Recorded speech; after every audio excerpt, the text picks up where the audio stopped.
中年男人穿越时空回到了过去，居然见到了年轻时期的自己，还把小姨子当成了自己的老婆，这是怎么回事呢？小青见许世林会使蛇族的迷踪拳，怀疑世林就是白素贞的儿子，于是急忙找到了许仙，问他关于孩子的下落。可许仙早已失忆，根本想不起来以前的事，连白素贞都记不起来，更别提他们的儿子了。小青见许仙一问三不知，本就虚弱的他直接气晕了过去。许仙出于职业本能，连忙坐下为小青把脉，发现她元气大伤，需要进药补气。桂花纳了闷儿了，认识丈夫这么久了，竟还不知道他会看病抓药，怀疑他已经慢慢想起以前的事了。许仙出于郎中的本能，对病人有种特别的情结，可他还是记不起从前的事。桂花劝他想不起来就不要再想了，让他好好睡一觉。没想到在梦里，许仙居然穿越时空，来到了20年前，看到了自己当年所开的保安堂，还见到了年轻时候的自己。娘子来啦，并且把小姨子小青当成了老婆，这可把他吓了个半死。就因为这个梦，许仙就怀疑小青就是他的老婆，错把小青当成了白素贞。那你是不是我的娘子？这可把小青给整懵了，这算什么事儿啊？可乌龟精却觉得这是好事儿。好在他现在已经想起还有个前妻的事，只要再过些时日，许仙一定会想起所有的往事。桂花看见许仙记起了过去的事，伤心的跑了出去。他感觉许仙马上就会离他而去。许仙让他不要担心，自己不是那忘恩负义之人。桂花对他的救命之恩，他牢记于心。可桂花不愿与别的女人共侍一夫，自己永远都比不上原配，于是就打算退出。许世林为了救师傅，替法海挡下金蛇神功的致命一击。他虽是千年白蛇所生，体内妖性令他百毒不侵，就算是被金蛇神功打伤，也并无性命之忧。虽然没有生命危险，但他体内的妖性开始不受控制的乱窜，让他完全失去了理智。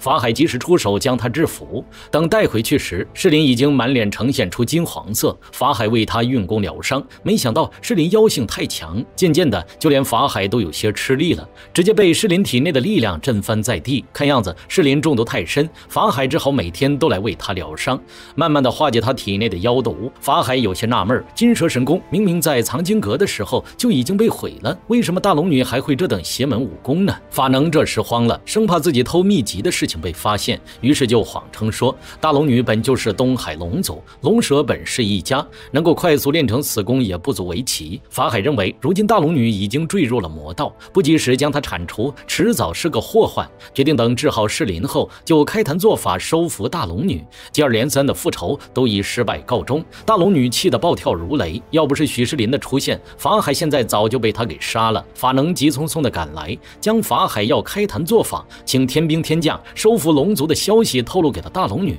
大龙女打算得想个办法阻止法海开坛做法，并要法能时刻盯紧法海的一举一动。法能觉得许世林活着始终是个祸患，于是趁世林重伤未愈，想把他活活打死。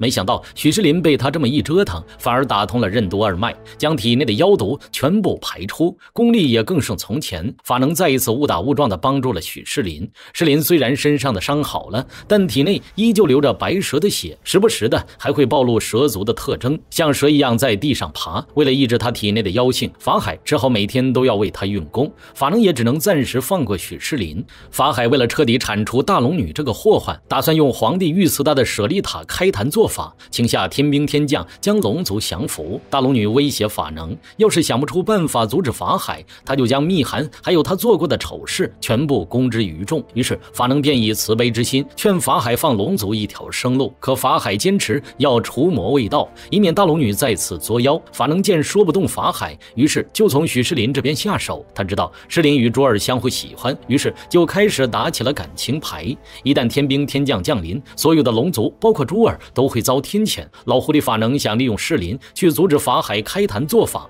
世林得知法海要杀死心爱之人，这他可不能坐视不管，于是连忙回到金山寺，想要阻止师傅。而法海这边已经设好了坛，准备做法召唤天兵天将。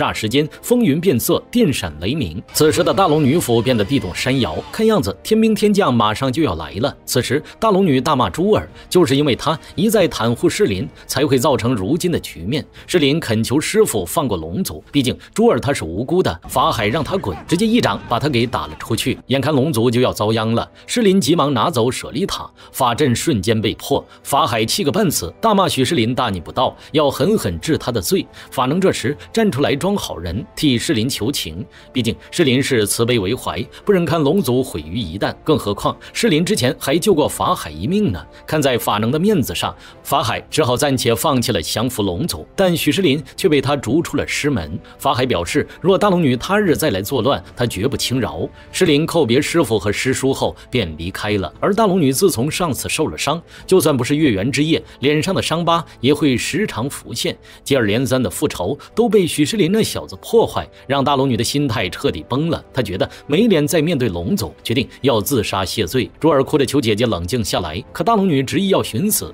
怎么知道出了个诗林？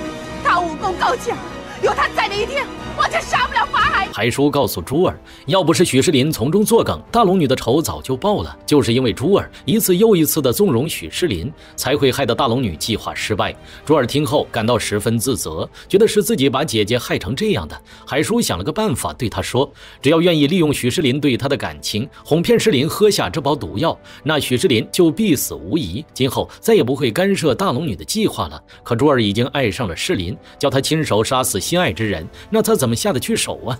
一边是亲情，一边是爱情，这要他如何抉择呀？但其实这一切都是大龙女自导自演的，目的就是要利用妹妹去除掉许诗林。在她的眼中，即便是亲妹妹也可以沦落成她复仇的棋子。虽然朱儿并不想害诗林，但在姐姐的花言巧语下，还是答应会把诗林找来。孟宁悄悄来到龙女府，想见一见朝思暮想的朱儿，可惜朱儿的心里只有诗林一人。孟宁只好甘愿做舔狗，带着朱儿一起出去寻找许诗林。诗林，对不起，我认错人了。没关系。朱儿走过了所有他和诗林曾经走过的地方，对诗林的思念之情越发浓烈。两人在杭州城找了半天，也没发现诗林的踪迹。孟宁只好将朱儿暂时安置在孟府。之前也提到过，孟宁的叔叔孟员外可不是什么好货，此前也因为叶明珠一事和朱儿闹得有些僵，于是就开始说朱儿的坏话，让孟宁离他远一点，还说大丈夫应该志在四方，最主要的是要先搞好事业，不要因为儿女私情耽误了考武状元。当初送他上金山寺就是为了学好武功，替孟家光耀门楣，没想到这小子啥也没学到，整天跟在人家小姑娘屁股后面转悠，这让孟员外很是生气。见孟宁依旧执迷不悟，孟员外只好请来了孟宁的师傅法能商量对策。法能建议他在杭州城开个武馆，吸引广大武林中人，不仅可以从中捞一笔钱，还能让孟宁从中学习。孟员外觉得这是个好主意，于是很快便在杭州城开了一家金山武馆。孟员外的众多好友纷纷前来捧场，大龙女也跑来给小情人贺喜，却发现自己的妹妹也在这里，场面一度非常尴尬。大龙女担心妹妹和孟宁在一起会日久生情，抢走她的情人，直接就把朱儿带回了家。没想到金山武馆才刚开张，就有人前来踢馆。孟宁为了在杭州城树立名声，使出全力跟这群人大打出手，没想到对方十分卑鄙，见打不过孟宁，直接扔出暗器将他打伤，最后逃之夭夭。孟宁这下身中剧毒，导致他的手臂发黑，要是再不治疗，恐怕手就要废了。正当孟员外急得焦头烂额时，诗林刚好来到了孟府，没想到他是听说好兄弟受伤，专门跑来为孟宁解毒的。原来这段日子以来，许诗林学会了一些岐黄之术，随后他连忙为孟宁开了一副药方，保管药到病除。孟员外见诗林不仅武艺高强，还医术高超，担心今后他会和侄子抢武状元。没想到诗林一心只想行医济世，对那些功名利禄毫无兴趣。孟员外打算把诗林留在武馆，为他们看病疗伤，于是就在隔壁开了一家名叫保和堂的药铺。保既保人平安，和既一片和祥，果然是好字号，就叫保和堂吧。大龙女得知了许诗林的下落，如今正在孟府做客，于是就让朱儿去找许诗林，让他伺机下毒谋害。姐姐逼他去杀自己所爱之人，这让他非常的难过，可家族之仇不能不报。最后他还是找到了许诗林，许久未见的情人再次相见，心中顿时涌出百般滋味。诗林和兄弟孟宁都喜欢朱儿，两个男人同时爱上了一个女人，只可惜朱儿心里只有诗林一人。诗林和朱儿只是把孟宁当作做生死与共的好朋友、好兄弟。看着许世林每天跟珠儿腻在一起，这让孟宁非常难受。她只能当个备胎，一直陪在珠儿的身边。当珠儿得知当日是世林求情，才让法海放过了姐姐和龙族，这才令她幸免于难。许世林希望珠儿可以回去好好劝劝大龙女，让她看在法海手下留情的份上，从此化解双方的仇恨。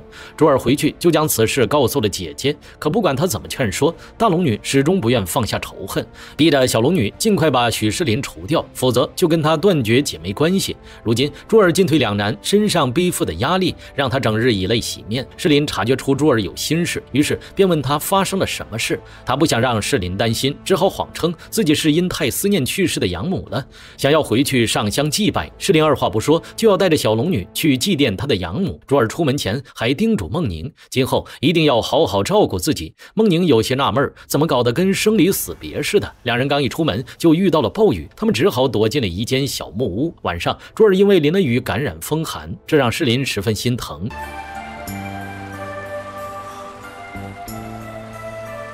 两人四目相对，干柴烈火，情到浓时便一起共赴了巫山。第二天珠儿一早醒来，能和世林恩爱一夜，他已经没有遗憾了，于是便留下遗书，含泪喝下了大龙女准备的毒药。